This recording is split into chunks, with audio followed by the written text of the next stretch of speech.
Good morning students. I hope, मैं आशा करता हूँ कि आप सभी भी अच्छे से होंगे। आज हम अपनी नेक्स्ट वीडियो के अंदर आज स्टडी करेंगे किसके बारे में भाई। जैसा कि आपने लास्ट वीडियो के अंदर स्टडी किया बियॉन्ड फोर्स, किसके बारे में? बियॉन्ड फोर्स के बारे में। आज हम उसी से रिलेटेड आगे कुछ टॉपिक्स आते हैं हमारे, जो डिपेंड करते हैं किसके ऊपर? बियॉन्ड फोर्स के ऊपर। जैसा कि आप में से कुछ ने मेरे से क्वेश्चन पूछा था कि सर बलून ऊपर कैसे उड़ता है, ठीक है। तो इस प्रकार के या शिप, जो पानी वाले जहाज़ होते हैं हमारे, शिप बोलते हैं जिनको हम, वो किस प्रकार से फ्लोट करते हैं ऑन वाटर। सबमरीन होती हैं, वो किस प्रकार से काम करती हैं, ठीक है। या हम जो तैरते हैं पानी के ऊपर, इन सभी के एग्जाम्पल्स, या कोई भी बॉडी पानी के ऊपर फ्लोट कैसे करती है और वो डूबती है तो क्यों डूबती है, आज इन सभी क्वेश्चन से रिलेटेड आज हम स्टडी करेंगे, ठीक है। तो आज का टॉपिक बहुत ही ज़्यादा इम्पोर्टेंट होने वाला है, तो इसीलिए आप जब भी वीडियो देखें पूरी देखें, ठीक है। हाफ वीडियो के अंदर आपको कुछ ना कुछ ऐसा लगेगा कि सर ये रह गया ये रह गया, नहीं। जब भी वीडियो देखते हैं, मैं देखता हूँ लगातार कि आप, कई बच्चे क्या करते हैं, वीडियो को पॉज कर देते हैं या बाद में देखते हैं, ठीक है। ऐसा मत कीजिए, आप पूरी वीडियो देखिए, जब भी देखें पूरी वीडियो देखें, ठीक है। और हाँ, ये आपका अपना चैनल है, इसको सब्सक्राइब भी कीजिए, ठीक है। ये अकेला मेरा चैनल नहीं है। अगर मैं अकेला वीडियो ही बनाता रहूँगा और आप नहीं होंगे तो क्या फ़ायदा उसका? कोई फ़ायदा नहीं, ठीक है। तो ये आपका अपना चैनल है, सब्सक्राइब कीजिए। कौन सा चैनल? आपका अपना गुरुजी चैनल, ठीक है। और इसको लाइक भी कीजिएगा और शेयर भी कीजिए अपने रिलेटिव्स को या कजन्स को, ठीक है। तो आज हम स्टडी करते हैं अपना टॉपिक्स।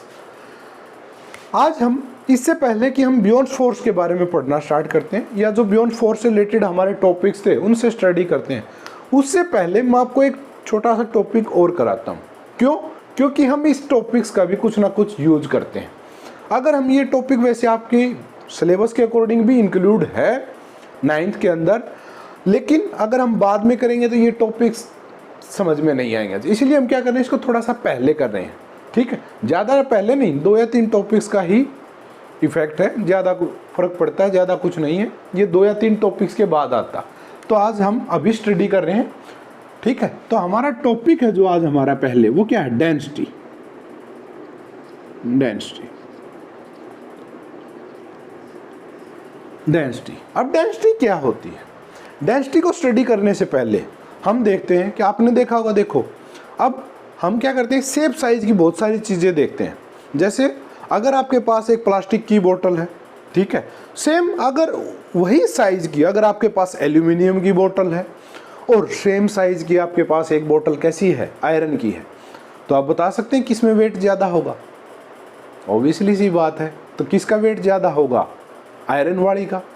उसके बाद एल्यूमिनियम, या हो सकता है प्लास्टिक्स का भी हो सकता है, लेकिन 100% है कि इन तीनों में से आयरन का वेट हमेशा ही ज़्यादा मिलता है।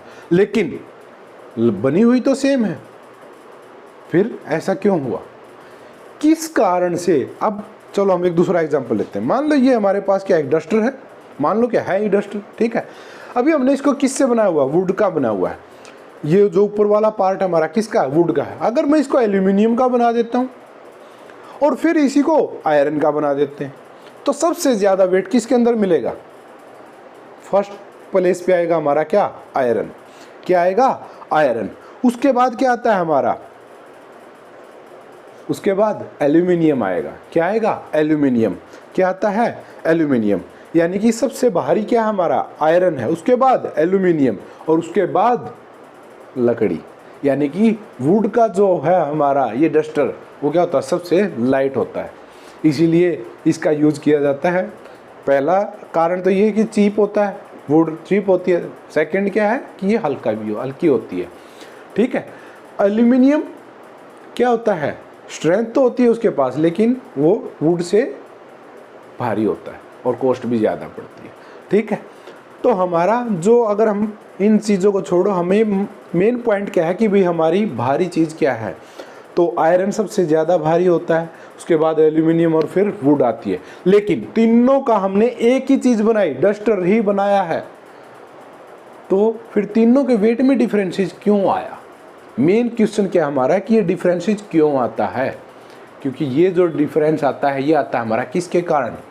डेंसिटी के कारण। ठीक है सर, डेंसिटी के कारण आता है। ये डेंसिटी है क्या? तो डेंसिटी क्या होती है? Mass of a substance. क्या है? कोई भी मास के बारे में हम स्टडी कर चुके हैं पहले कि मास क्या होता है। अब जो मास है ना हमारा, उस मास को हमने किसी वॉल्यूम के अंदर रखा होता है। क्या होता है? Density of a substance is defined as mass of the substance per unit volume. क्या होता है? मास पर यूनिट वॉल्यूम। क्या कहता है? The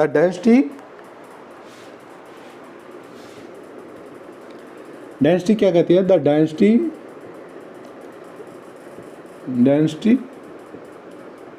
of a substance. ठीक है, तो भाई ये था हमारा डेंसिटी के रिलेटेड डेफिनेशन कि डेंसिटी क्या कहती है? The density of a substance, यानी किसी भी डेंसिटी की, अगर हमें कोई भी डेंसिटी निकालनी है किसकी, किसी भी सब्सटेंस की, तो वो क्या होती है? Defined as the mass of the substance per unit volume. किसके related? Mass of the substance, कि उस सब्सटेंस का मास क्या है। ठीक है, किसके रिस्पेक्ट? पर यूनिट वॉल्यूम, यानी कि एक यूनिट वॉल्यूम के अंदर हमने कितना मास डाला हुआ है। अब जो आयरन है ना, आयरन के अंदर क्या होता है? ज्यादा मास आ जाता है एक स्मॉल वॉल्यूम के अंदर। ठीक है, एक यूनिट वॉल्यूम के अंदर, यानी कि अगर मान लेते हैं हमारे पास कि अगर एक ये है, ये क्या है? 1 मीटर का इसकी चौड़ाई है, और 1 मीटर की ही क्या है? इसकी विड्थ है, और 1 मीटर की ही हाइट है। हाइट क्या है? 1 मीटर, और ये क्या है? इसकी विड्थ या लेंथ कह लो आप, कोई प्रॉब्लम नहीं, लेंथ। अब विड्थ हम इसके अंदर दिखाएंगे तो कैसे दिखा सकते हैं? इस प्रकार से, ये, और हम क्या करेंगे इसको इस प्रकार से।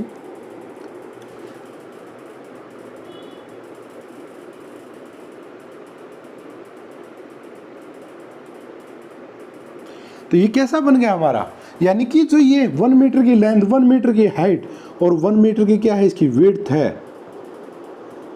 तो अब इसके अंदर जो मास आएगा, यानी कि 1 metre width, 1 metre length and 1 metre height, अगर हम इसके अंदर जो मास डालें, अगर हम आयरन का मास डालते हैं इसके अंदर, तो वो क्या आएगा? ज्यादा वेट होगा उसका। क्या होगा? उसका वेट क्या होगा? ज्यादा होगा। एल्यूमिनियम का डालते हैं तो एल्यूमिनियम का वेट उससे क्या होता है? कम होता है, और वुड का डालते हैं तो उसका और कम होता है। ठीक है, तो हमारी डेंसिटी क्या कहती है? Density of a substance defined as the mass. किसका? Mass of a substance. किसका? Of the substance. जो हमारा सब्सटेंस है उसका मास क्या होगा? पर यूनिट वॉल्यूम। यानी कि एक यूनिट वॉल्यूम, जो हमने ये यूनिट वॉल्यूम ली, इसके अंदर किसी भी सब्सटेंस का जो मास आएगा वो कितना आएगा। समझ में आई भी बात? यानी कि इस यूनिट वॉल्यूम के अंदर जो मास आ सकता है ना, उसी को हम क्या कहते हैं? डेंसिटी कहते हैं। किसकी? उस सब्सटेंस की। अगर हम यहाँ पे आयरन डाल रहे हैं तो आयरन की डेंसिटी, अगर हम यहाँ पे एल्यूमिनियम डाल रहे हैं तो एल्यूमिनियम की, वुड डाल रहे हैं तो वुड की, और अगर प्लास्टिक डाल रहे हैं तो प्लास्टिक, यानी कि जो भी आप सब्सटेंस लेते हो यहाँ पर उसी की डेंसिटी। ठीक है, लेकिन कंडीशन क्या है? यूनिट वॉल्यूम होनी चाहिए। ठीक है, अब समझ में आ गई बात ये। तो हम इसका फार्मूला लिखते हैं कि डेंसिटी क्या होता है। डेंसिटी क्या होती है? आई होप ये समझ पाए होंगे आप। ठीक है, अब हम डेंसिटी का फार्मूला लिखते हैं कि डेंसिटी होती क्या है।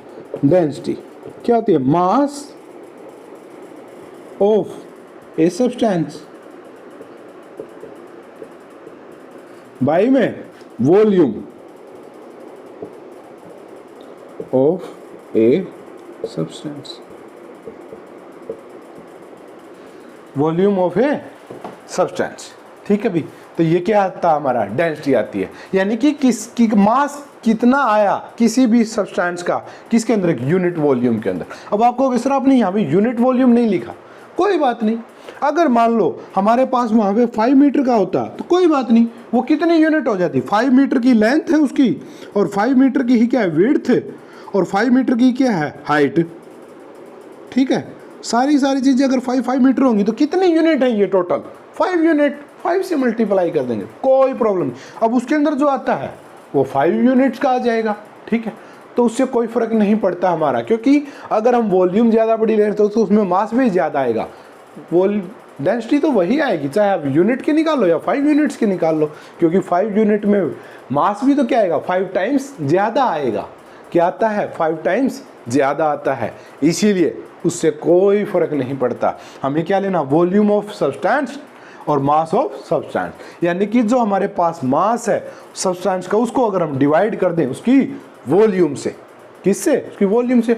वॉल्यूम का फार्मूला क्या होता है, वॉल्यूम होती है हमारी, अगर आपको नहीं पता तो, लेंथ इंटू में विड्थ इंटू में हाइट, LWH, यानी कि L for length, W for width, H for height. Volume आपकी निकल जाएगी। मास हम पहले स्टडी कर चुके हैं क्या होता है, ठीक है, क्वांटिटी ऑफ मैटर। अब अगर हमसे कोई ये पूछे कि डेंसिटी की यूनिट बताओ तो क्या होगी, बिल्कुल आसान है। कैसे सर, हमें पता है मास की यूनिट क्या होती है, केजी। क्या होती है, केजी, तो केजी यूनिट होती है हमारी, ठीक है भाई।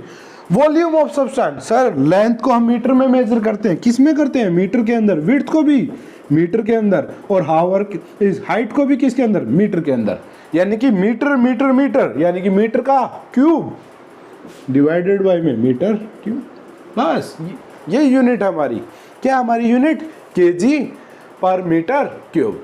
या हम इसको इस प्रकार से भी लिख सकते हैं, केजी मीटर क्यूब, जो आप चाहो वो लिख सकते हैं इसके अंदर, केजी मीटर क्यूब। ये डॉट जो मैंने लगाया वो मल्टीप्लिकेशन के लिए लगा है, किसके लिए लगा है अभी, मल्टीप्लिकेशन के लिए, ठीक है, यानी कि इन दोनों क्या मल्टीप्लाई, ठीक है।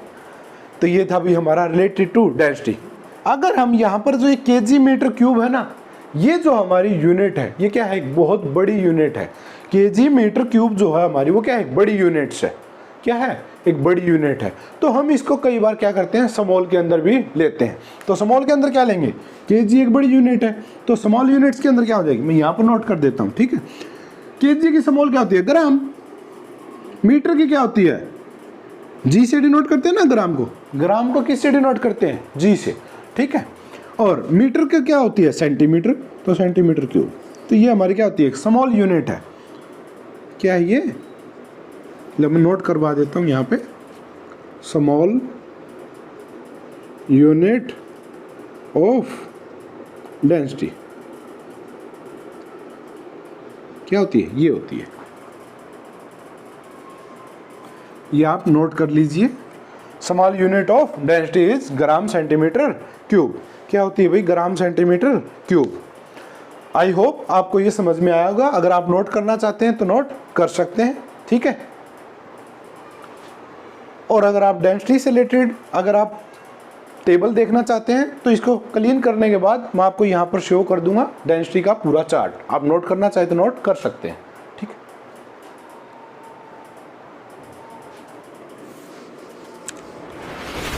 जैसा कि आप इस इमेज के अंदर देख पा रहे हैं, हमें यहाँ पे क्या शो हो रही है, डेंसिटी ऑफ डिफरेंट मटेरियल।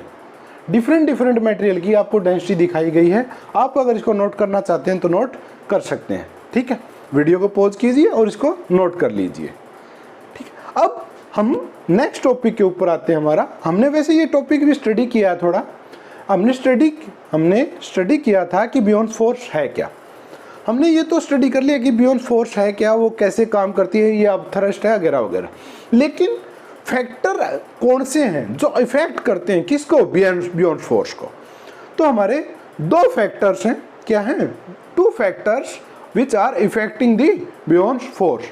जो दो फैक्टर हमारे बियॉन्ड फोर्स को जो इफेक्ट करते हैं, ठीक है, वो क्या क्या है। फर्स्ट है हमारा फैक्टर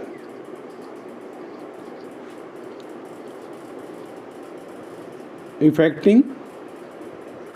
तो भाई ये हमारे दो फैक्टर हैं जो क्या करते हैं, बियॉन्ड फोर्स को इफेक्ट करते हैं। पहला क्या आता है, volume of object immersed in the liquid, कि जो हमारा कोई भी ऑब्जेक्ट है वो लिक्विड के अंदर कितना डूबा हुआ है, कंप्लीटली डूबा हुआ है, पार्शली है, या बिल्कुल फ्लोट कर रहा है उसके ऊपर ही, ठीक है। तो इसके ऊपर हमारी कौन सी इफेक्ट डिपेंड करती है, बियॉन्ड फोर्स डिपेंड करती है।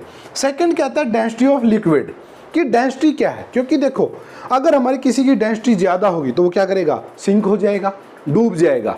और अगर उसकी डेंसिटी कम है तो वो क्या करता है, फ्लोट करता है।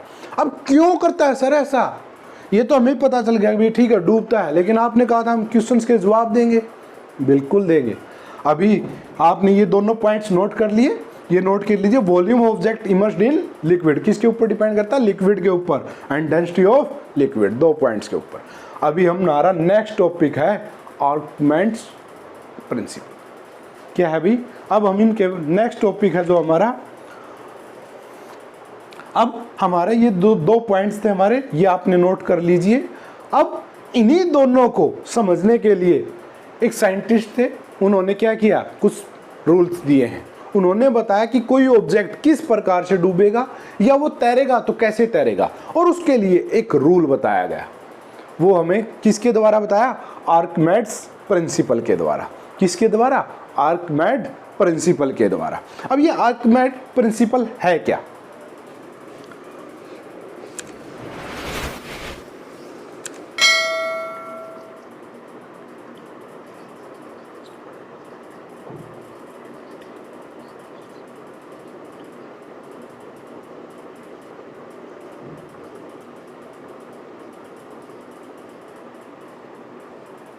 ये है भैया हमारे साइंटिस्ट जिन्होंने ये दिया था रूल्स हमें, क्या कि आर्किमेड्स प्रिंसिपल। अब ये क्या कहता है, अकॉर्डिंग टू दिस प्रिंसिपल, मैं आपको नोट करा देता हूं क्या कहता है, according to this principle, according to, ये था भी हमारा आर्किमेड प्रिंसिपल। क्या कहता है, according to Archimedes principle when an object, जब भी कोई ऑब्जेक्ट वुली यानी कि पूरा का पूरा और पार्शली इमर्स्ड या कुछ हिस्सा उसका डूबा हुआ और कुछ क्या बाहर है, इन ए फ्लूइड, किसके अंदर, फ्लूइड के अंदर, फ्लूइड मीन यहाँ पर लिक्विड एंड गैसेज से है, and it's experience A beyond force, तो उसके ऊपर क्या लगती है, एक बियॉन्ड फोर्स लगती है, और या हम उसको क्या कह सकते हैं, अपथ्रस्ट भी कह सकते हैं। विच इज इक्वल, जो ये अपथ्रस्ट है या जो ये बियॉन्ड फोर्स है वो किसके इक्वल होती है, to the weight of fluid displace by the object, यानी कि जो ये बियॉन्ड फोर्स है ना हमारी, वो किसके इक्वल होती है, जब वो पानी के अंदर जाता है कोई भी ऑब्जेक्ट, तो वो जो पानी डिस्प्लेस करता है उसके वेट के इक्वल होती है। किसके इक्वल होती है, वेट के इक्वल होती है। अब ये क्या कहता है, मैं आपको मैथमेटिकली लिखवा देता हूं, ठीक है। बियॉन्ड फोर्स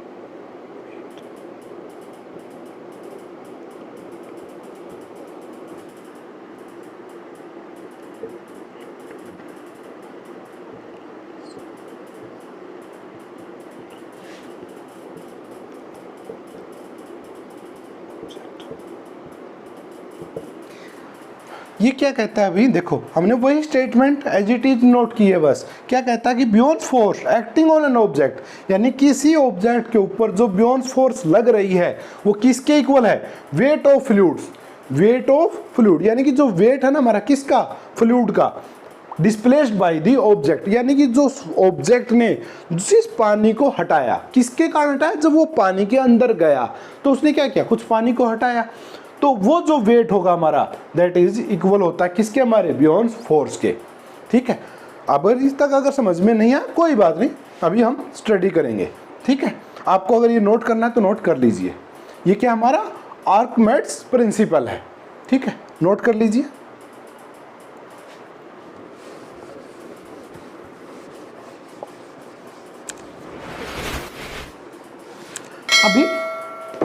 अभी हम इसको समझने के लिए क्या करते हैं, छोटा सा एग्जांपल लेते हैं। ठीक है, मान लो हमारे पास क्या है, एक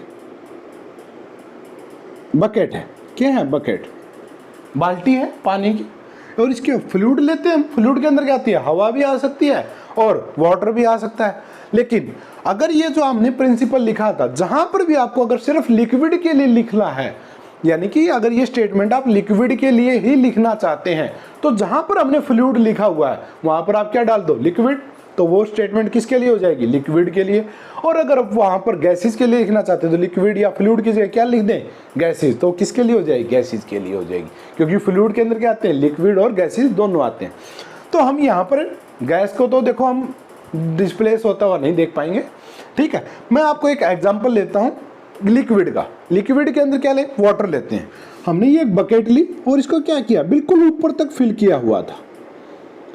क्या किया हुआ था, ऊपर तक कंप्लीटली फिल किया हुआ था। किससे, वाटर से। ये क्या है, वाटर है हमारा, वाटर, ठीक है। हमने इसको कंप्लीटली फिल किया हुआ था, ठीक है। और नीचे क्या रखा, इस बकेट को किसी एक अनदर बीकर के अंदर या किसी एनी कोई भी आप ले लीजिए जिसके अंदर हम इसको रख सकें, यानी कि बकेट को हमने इसके अंदर रखा हुआ है। क्यों रखा हुआ है, क्योंकि अब ये क्या है, कंप्लीटली फिल्ड है बिल्कुल। अगर इसके अंदर अगर आप ये वाटर का ही अगर मार्कर भी डालोगे तो इससे पानी क्या होगा, बाहर निकलेगा। इतना हमने कंप्लीटली क्या किया हुआ है, इसको फिल किया हुआ है। यानी कि अगर इसके अंदर हम कोई भी ऑब्जेक्ट डालते हैं तो क्या होगा, पानी बाहर निकलेगा। जैसे आपने देखा होगा कि हमारे घरों के अंदर भी हमारे पास कोई बकेट है, बाल्टी है, उसको पूरा भर लेते हैं। अगर आप उसके अंदर कोई मग या जग, ठीक है, आप उसके अंदर डालते हो तो पानी क्या करता है, बाहर निकलता है। या गिलास हम उसके अंदर डालते हैं तो क्या होता है, पानी बाहर निकलता है। तो वो जो पानी बाहर निकल रहा है उसी को मेजर करने के लिए हमने क्या किया, ये एक कोई भी बिग लिया हुआ है, वेसल है कोई भी हमारा, तो जिसके अंदर क्या हो सके, जो पानी इससे निकले वो क्या हो जाए, यहाँ पर इकट्ठा हो जाए, ठीक है, जिसको हम क्या कर सकें, कलेक्ट कर सके। तो इसलिए हमने ये लिया हुआ है। इसको आप थोड़ा छोटा कर सकते हैं, ठीक है, ये हमने ऐसे लिया हुआ। अब सपोज करो ये बकेट थी ना हमारी जो हमने मानी हुई थी, इसके अंदर हमने क्या डाला, ये डस्टर डाला। क्या डाला, डस्टर। तो जब डस्टर इसके अंदर यहां से अंदर जाएगा, डस्टर जब इसके अंदर जाता है तो पानी क्या करता है, यहां से बाहर निकलेगा, दोनों साइड से बाहर निकलेगा या नहीं निकलेगा, बिल्कुल निकलेगा। वो अलग मैटर है कि क्वांटिटी क्या होगी वाटर की, यहाँ पर हम क्वांटिटी की बात नहीं करें। लेकिन क्या है कि जैसे ही हम ये कंप्लीटली फिल बकेट थी, पूरी भरी हुई बाल्टी थी हमारी, उसके अंदर जैसे ही हम डस्ट डालते हैं तो कुछ पानी बाहर निकलता है। तो ये पानी बाहर निकला और यहाँ पर क्या हो गया, कलेक्ट हो गया हमारा। कहाँ पर कलेक्ट हो गया, दोनों साइड में कलेक्ट हो गया। और ये क्या किया हमने, पूरा का पूरा इसके अंदर डाल दिया। यानी कि जो हमारा ये डस्टर था वो हमने क्या किया, कंप्लीटली डाल दिया इसके ऊपर। ये इसके अंदर कंप्लीटली इमर्ज कर दिया। किसको, डस्टर को। किसके अंदर, बकेट के अंदर। तो अब ये जो वाटर बाहर निकला जब हमने इसको इमर्ज किया, कितना निकला, क्योंकि देखो इसकी अपनी एक पर्टिकुलर वॉल्यूम थी और इसको क्या करना था, बाहर निकालना था पानी, ठीक है। तो हमारी क्या निकला, ये पानी बाहर निकला। क्या निकला, कुछ पानी बाहर आया। तो जो ये पानी बाहर आता है हमने क्या किया, इसका वेट कर लिया। क्या कर लिया, वेट किया, ठीक है। जो उसका वेट आया वो किसके इक्वल होता है हमारा, अकॉर्डिंग टू आर्गुमेंट प्रिंसिपल क्या कहता है कि अगर कोई भी हमारी बियॉन्ड फोर्स लगती है, जब किसी ऑब्जेक्ट को हम इमर्ज करते हैं किसके अंदर, फ्लूइड्स के अंदर, तो वो जो वाटर डिस्प्लेस करता है, वाटर डिस्प्लेस क्या किया, ये वाटर क्या हमारा डिस्प्लेस हुआ। क्या है ये, water displaced, water displaced by object, किसी ऑब्जेक्ट। ये क्या हमारा ऑब्जेक्ट, क्या है ऑब्जेक्ट। इस ऑब्जेक्ट के द्वारा ये वाटर डिस्प्लेस किया गया। कौन सा है, ये वाला वाटर भी। ये वाटर हमारे क्या हुए, डिस्प्लेस हुए। तो हमने क्या किया, इनका वेट निकाल लिया, वेट कर लिया। अब आर्गुमेंट प्रिंसिपल क्या कहता है कि डिस्प्लेस्ड वाटर किसके इक्वल होता है, बियॉन्ड फोर्स के। मीन इस डस्टर के ऊपर या इस ऑब्जेक्ट के ऊपर जो फोर्स लग रही है वो किसके इक्वल होगी, वेट ऑफ दिस वाटर। किसके, यानी कि बियॉन्ड फोर्स, फोर्स हमारे इक्वल है किसके, weight of liquid displaced by object. ठीक है ना, यही होगी। बियॉन्ड फोर्स किसके इक्वल होती है, weight of liquid displaced by the object. समझ में आई भी। यानी कि अब हमने अभी स्टडी किया था कुछ टाइम पहले कि फैक्टर दो हैं हमारे जो इफेक्ट करते हैं किसको, बियॉन्ड फोर्स को। फर्स्ट आता है वॉल्यूम, अगर हमारे पास यहाँ पर ये ऑब्जेक्ट की वॉल्यूम ज़्यादा होगी तो ये क्या करेगा, पानी की ज़्यादा वॉल्यूम डिस्प्लेस करेगा, और ज़्यादा वॉल्यूम बड़ी होगी तो ज़्यादा डिस्प्लेस करेगा वॉल्यूम वाटर को, और वॉल्यूम को ज़्यादा डिस्प्लेस करेगा, it's mean it's beyond force is much higher. क्या होगी उसकी बियॉन्ड फोर्स भी ज़्यादा होगी। इसीलिए मैंने आपसे कहा था हम आगे पढ़ेंगे, ठीक है। तो हमारी क्या होती है, समझ में आई भी बात। ये था हमारा फर्स्ट फैक्टर और आर्किमेड प्रिंसिपल। क्या कहता है आर्किमेड प्रिंसिपल, एक बार रिपीट कर देता हूँ कि अगर हमारे पास कोई एक ऑब्जेक्ट है, उसको हम क्या करते हैं, इमर्स्ड करते हैं किसी भी फ्लूइड के अंदर या लिक्विड के अंदर या गैसेस के अंदर। आप फ्लूइड बोलोगे तो लिक्विड एंड गैसेस दोनों आ जाते हैं, लेकिन हम यहाँ पर क्या करते हैं, लिक्विड एंड गैसेस की ही बात नहीं कर रहे हैं, हम सिर्फ फ्लूइड बोल देते हैं। हम किसी फ्लूइड के अंदर किसी ऑब्जेक्ट को जब हम क्या करते हैं, इमर्स्ड करते हैं, तो जो वो वाटर डिस्प्लेस करता है या हटाता है, क्या जो वाटर वो डिस्प्लेस करता है वो किसके इक्वल होता है, बियॉन्ड फोर्स अप्लाइड। कौन सी बियॉन्ड फोर्स, जो applied on the object by water. किसके द्वारा अप्लाई की जा रही है, वाटर के द्वारा जो फोर्स अप्लाई की जाती है वो उसके इक्वल होता है। और ये किसने बताया हमें, ये सिद्धांत किसने दिया, आर्किमेड प्रिंसिपल के द्वारा। इन्होंने क्या किया, बियॉन्ड फोर्स को एक्सप्लेन किया कि हम अगर जो वाटर डिस्प्लेस हो रहा है उसका वेट कर लीजिए, वो किसके इक्वल होगा, हमारा बियॉन्ड फोर्स के इक्वल होता है, ठीक है। तो ये था भी हमारा टॉपिक।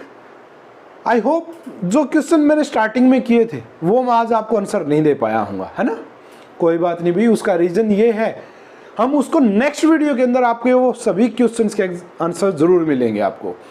रीज़न ये है कि अगर मैं इसी के अंदर अगर आपको उनके आंसर देता हूँ तो ये वीडियो 1.5 आवर की हो जाएगी, जो कि बहुत बड़ी हो जाएगी।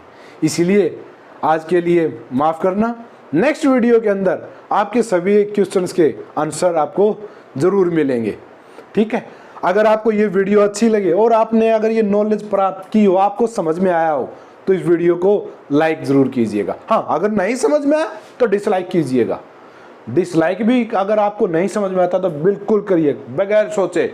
ये मत सोचना कि क्या है, कुछ नहीं सर, डिसलाइक। लेकिन अगर आपको ये समझ में आते हैं तो इसको लाइक भी करना हक बनता है, ठीक है। और अगर आप डिसलाइक करते हैं तो उसका रीज़न ज़रूर बताइए कि सर हमने डिसलाइक क्यों किया। कोई ना कोई रीज़न तो होता है ये डिसलाइक करने का, तो वो मुझे ज़रूर बताइएगा ताकि मैं इम्प्रूव कर सकूं। आपकी हमारी जो वो कमी है उसको हम क्या कर सकें, सुधार कर सकें, ठीक है। तो ये था भी आज का हमारा टॉपिक्स। फिर कल मिलते हैं नेक्स्ट वीडियो के साथ। आज के लिए यही था भी। मैं उम्मीद करता हूँ आप सब अच्छे से रहेंगे, ठीक है, खुश रहें। Bye bye, thank you.